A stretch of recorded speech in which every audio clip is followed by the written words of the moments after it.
pessoal, mais uma vez eu quero aqui estar compartilhando com vocês um vídeo ao qual eu tenho certeza que o Senhor Jesus falará com cada um de vocês que está ouvindo e vendo este vídeo. Quero falar um pouco a respeito do nosso canal. Vocês podem ver que o nome do canal é Luz em Trevas. Mas o que significa luz e trevas? Hoje, no mundo em que vivemos, nós podemos ver e entender que está um caos. É pais matando filho, filho matando pais, a gente vê as guerras, a gente vê as doenças. Estamos vivendo em trevas. Mas este vídeo, este canal tem o objetivo de falar para vocês que mesmo em meio às trevas, há luz, há luz. A luz. E por isso esse nome, Luz em Trevas. Estarei compartilhando com vocês a respeito de uma passagem, uma das mais belas que eu vejo na Bíblia, que fala a respeito de o mais lindo dos encontros, o mais belo noivado que já houve na Terra. E qual é este noivado que eu quero compartilhar com vocês? Se vocês puderem abrir as vossas Bíblias ou pesquisar depois na internet após vocês visualizarem esse vídeo, eu quero falar a respeito da mulher samaritana, que está lá em João, no capítulo 4, a partir do primeiro versículo. E diz o seguinte: quando o Senhor entendeu que os fariseus tinham ouvido que Jesus fazia e batizava mais discípulos que João, ainda que Jesus mesmo não batizava, mas os seus discípulos, deixou a Judéia e foi outra vez a Galiléia, e era-lhe necessário passar por Samaria. Foi, pois, a uma cidade de Samaria chamada Sicar, junto à herdade de Jacó, que Jacó tinha dado ao seu filho. Estava ali a fonte de Jacó. Jesus, pois, cansado do caminho, assentou-se assim junto à fonte. Era isso quase a hora sexta. Veio uma mulher de Samaria tirar água. Disse-lhe Jesus: dai-me de beber, porque os seus discípulos tinham ido comprar comida na cidade.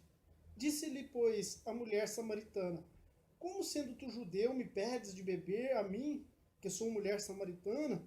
Porque os judeus não se comunicam com os samaritanos. Jesus respondeu e disse-lhe: se tu conheceras o dom de Deus, e quem é que te diz dai-me de beber, tu lhe pedirias, e ele te daria água viva. Disse-lhe a mulher: Senhor, tu não tens com que tirar, e o poço é fundo. Onde, pois, tem a água viva? És tu maior do que o nosso pai Jacó, que nos deu o poço, bebendo ele próprio dele, os seus filhos e o seu gado? Jesus respondeu e disse-lhe: qualquer que beber desta água tornará a ter sede, mas aquele que beber da água que eu lhe der nunca terá sede, porque a água que eu lhe der se fará nela uma fonte de água que salte para a vida eterna. Disse-lhe a mulher: Senhor, dai-me de beber dessa água, para que não mais tenha sede e não venha aqui tirá-la. Disse-lhe Jesus: vai e chama o teu marido, e vem cá. A mulher respondeu e disse: não tendo marido, não tenho marido. Disse-lhe Jesus: dissestes bem, não tenho marido. Então, Jesus, saindo da Judéia, ele precisava passar por Samaria.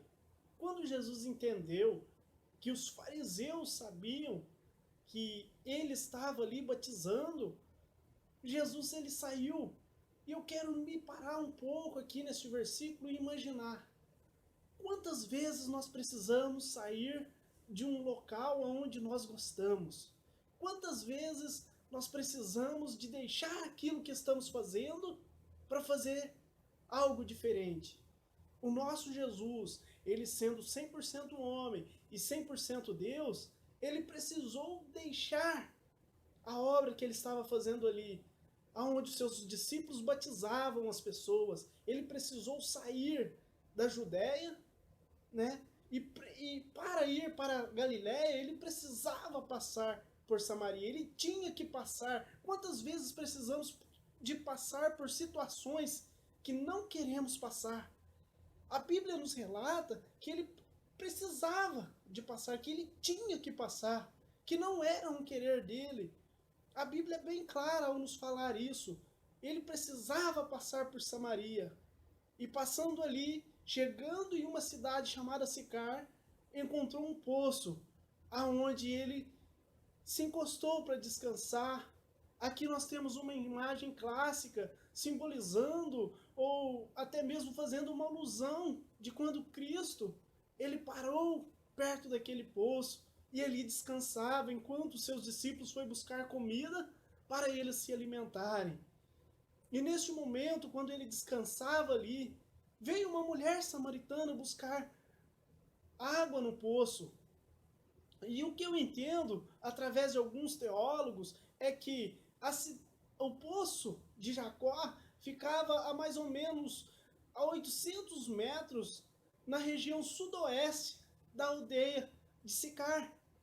Então, nós precisamos entender que naquele horário era próximo ao meio-dia. E por que era próximo ao meio-dia? Era um momento de calor, era um momento onde o calor era mais intenso naquela região e as mulheres não saíam, e aquela mulher samaritana, pela situação da vida que ela levava, ela saiu naquele momento, pode ser até mesmo por vergonha, né? Porque muitas vezes nós fazemos algo que não agrada às pessoas, nós erramos, nós falhamos, mas naquele local, o Senhor Jesus, sendo Deus, ele sabia que aquela mulher estaria ali, e ali estava ele, esperando-a.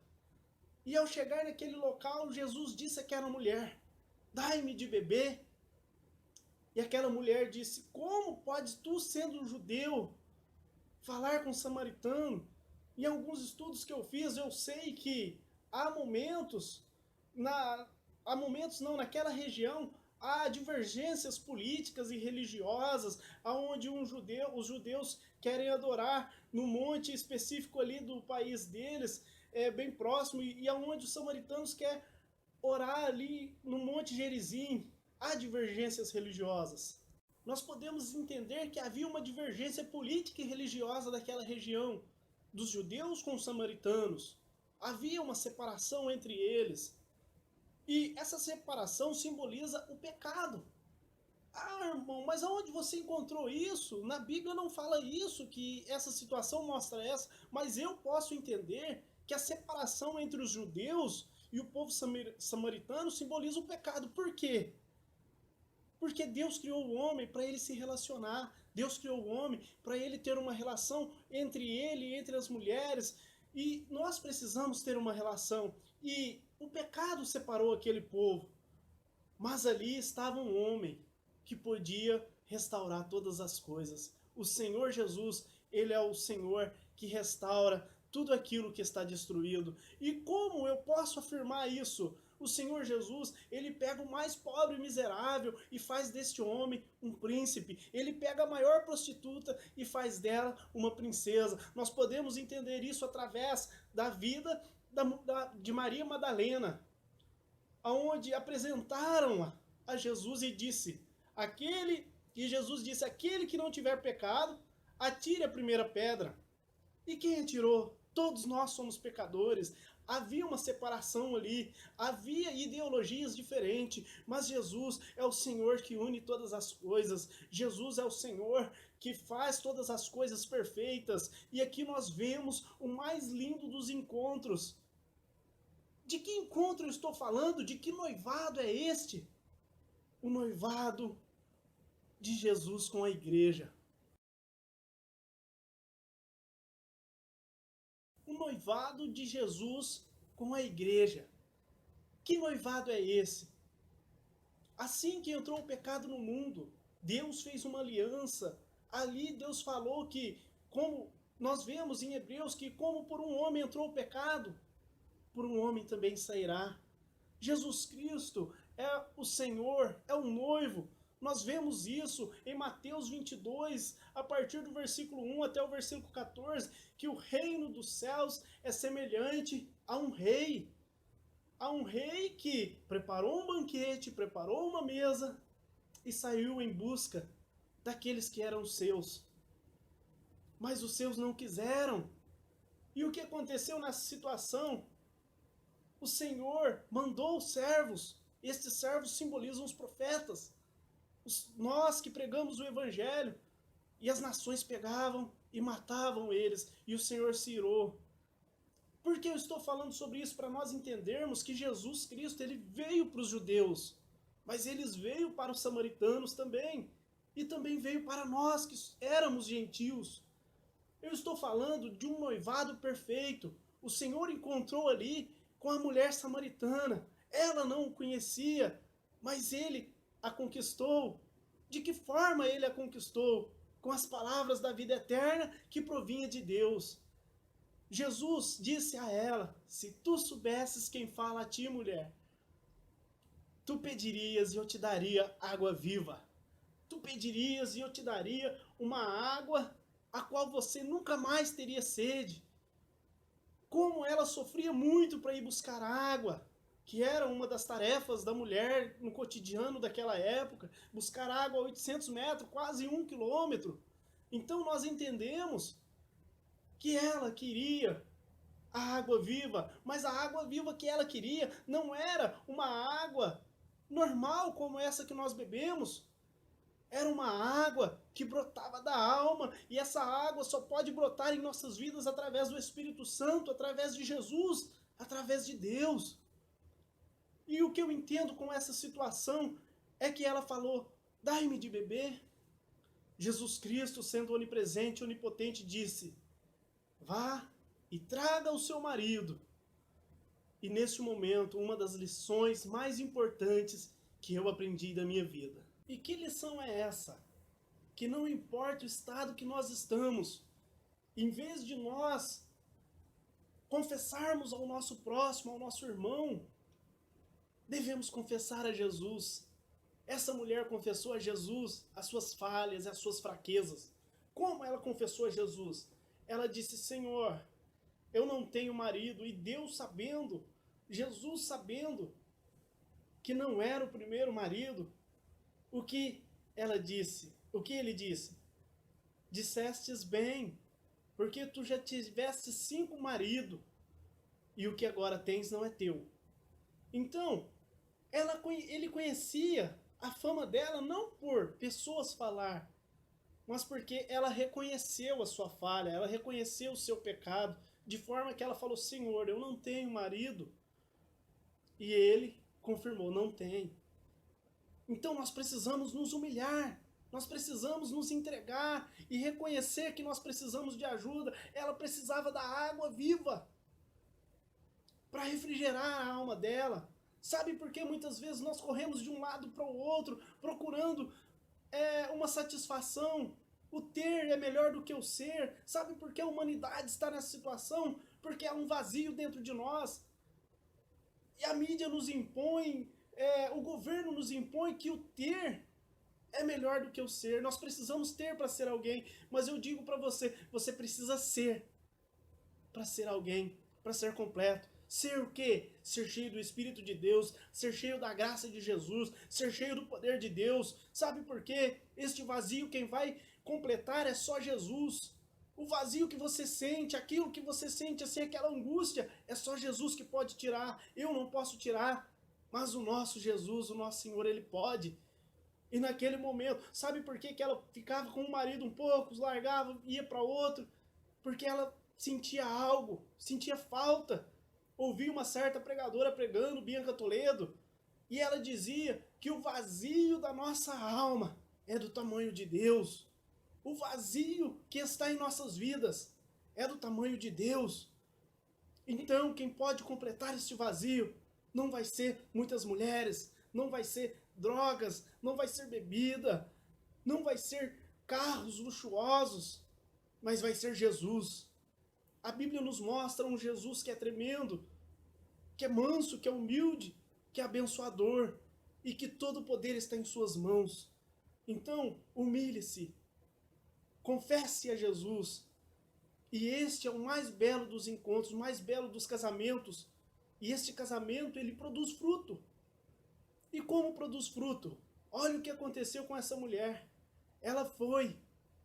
E essa é uma das bases da igreja. Primeiro, ela reconheceu que Jesus, ele era o Messias. Num certo momento do diálogo, ela disse: vejo que tu és profetas. Sabemos que vai vir um Messias. E ele falou: este mesmo é quem diz.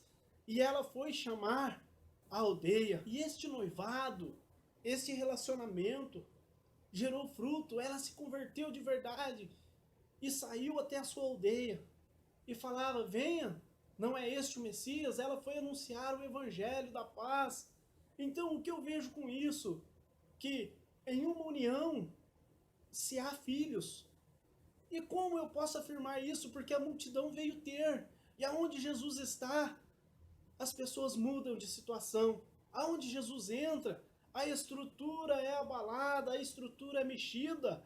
Assim como aquele louvor bastante conhecido que diz assim: entra na minha casa, entra na minha vida, mexe com minha estrutura. Jesus, ele mexe com as nossas estruturas. A palavra dele é mais afiada que a espada de dois gumes. Ela penetra, ela entra e consegue discernir a alma do espírito. Ela penetra tão profundo que discerne juntas, discerne medulas.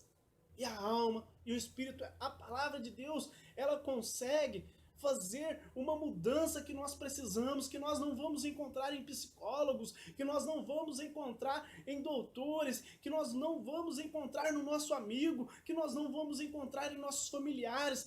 Mas a mudança que nós precisamos é deixar que Jesus preencha o nosso vazio. E neste casamento, este noivado começou a produzir frutos, começou a produzir, pessoas vieram a vir até Jesus. Jesus disse de um momento que haveriam adoradores que o adorariam em espírito e em verdade. E este é o momento. A palavra de Deus nos diz que nós precisamos ter um encontro com Jesus. O próprio Jesus diz: eu sou o caminho, a verdade e a vida, ninguém vem ao Pai a não ser por mim. Nós precisamos ter um encontro. Por que nós vivemos neste mundo de caos? Por que nós sentimos este vazio? Por que nós estamos sempre insatisfeitos? É porque nós precisamos de Deus. Deus, quando criou o homem, ele tinha um relacionamento com o homem. Deus, na viração da tarde, todos os dias ia visitar o homem, e aquilo preenchia o homem de gozo, de alegria, de ver o seu Criador, de sentir o seu Criador, de ouvir o seu Criador. Muitas pessoas falam de paz. Nós precisamos de paz. Mas a paz quem pode nos dar é somente Jesus. Somente o Espírito de Deus pode nos trazer a paz.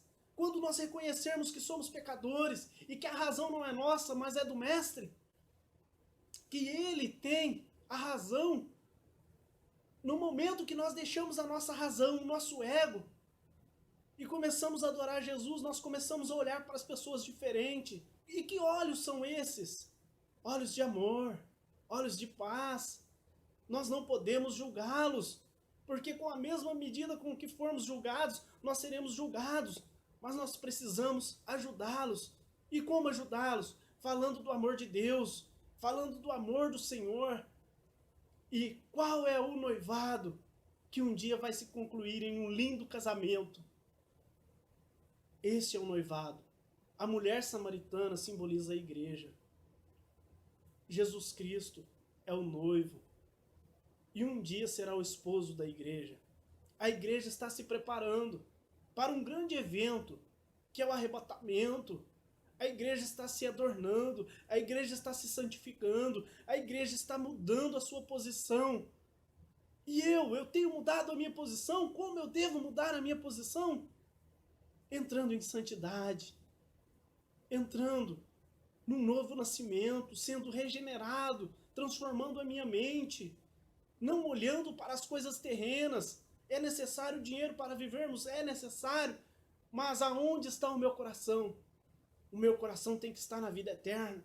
O meu coração tem que estar em Deus. O meu coração tem que estar em Cristo. A Bíblia nos aponta que Cristo é o maior amor. Sabe este vazio que está no seu coração? É a falta de Jesus. Ele te ama. Ele quer te salvar. Ele quer salvar a todos na terra. Mas nós temos fechado os nossos corações. Sabe por que o nome deste canal é Luz em Trevas? Porque eu vim para os meus, disse Jesus, e os meus não quiseram. E eles amaram mais as trevas do que a luz. Jesus é a luz. Este mundo de caos que vivemos, o caos financeiro, o caos das doenças, o caos das drogas, da violência, só pode ser abatido por um grande amor, que é Jesus. Só pode ser abatido por uma grande luz, porque aonde entra luz, as trevas têm que sair. Jesus Cristo te ama. Quero orar por você nesta tarde, no momento em que você assistir este vídeo. Eu peço ao Espírito de Deus que venha tocá-lo. Feche os seus olhos aí onde você está, entregue o seu coração a Jesus hoje, porque amanhã pode ser tarde. A Bíblia nos mostra que o hoje nos pertence, mas o amanhã não, porque nós não sabemos se estaremos vivos. Feche os seus olhos e estarei orando com você. Pai amado, em nome de Jesus Cristo, alcança cada alma que está ouvindo esta oração e este clamor neste momento. Eu peço a Ti que venha, Senhor, quebrar as correntes que têm aprisionado as pessoas, quebrar os julgos, Senhor, que tem aprisionado. Pai, transforma os corações, Senhor, e que o Teu nome seja glorificado, Senhor, porque sabemos, Deus, que há somente um caminho, e o caminho é Jesus. Que Deus abençoe a cada um, em nome de Jesus. Amém. Então, nós falamos que aqui, neste momento, existe um dos mais belos noivados, um dos mais belos encontros. Mas quando se dará o casamento? Quando se dará este fato onde Cristo encontrará com a sua noiva? A Bíblia nos relata que o Senhor virá num abrir e piscar de olhos, e as trombetas soarão, e os que estão mortos em Cristo ressuscitarão e serão arrebatados até a nuvem primeiro.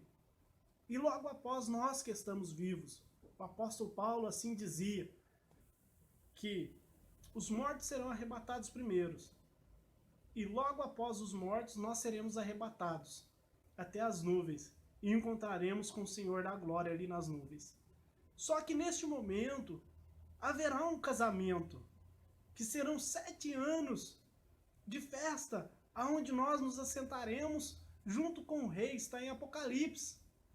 Glória a Deus. E aí, o que nós vemos com isso? Que ali se concretizará o casamento deste excelente encontro, aonde o noivo e a noiva estará junto. Aonde você quer estar neste momento? Durante 7 anos com o nosso rei? Juntamente com a igreja? Ou 7 anos na tribulação? A Bíblia fala que neste momento haverá grandes dores. Primeiramente haverá uma falsa paz durante 3 anos e meio. E logo após haverá grande sofrimento. Por isso que é chamada a grande tribulação. Neste momento estaremos com Cristo. E vós, aonde estarás? Reflita bem, nós precisamos de Jesus. Preencha este vazio que está dentro de você com o que há de melhor. E o melhor é Deus. Amém.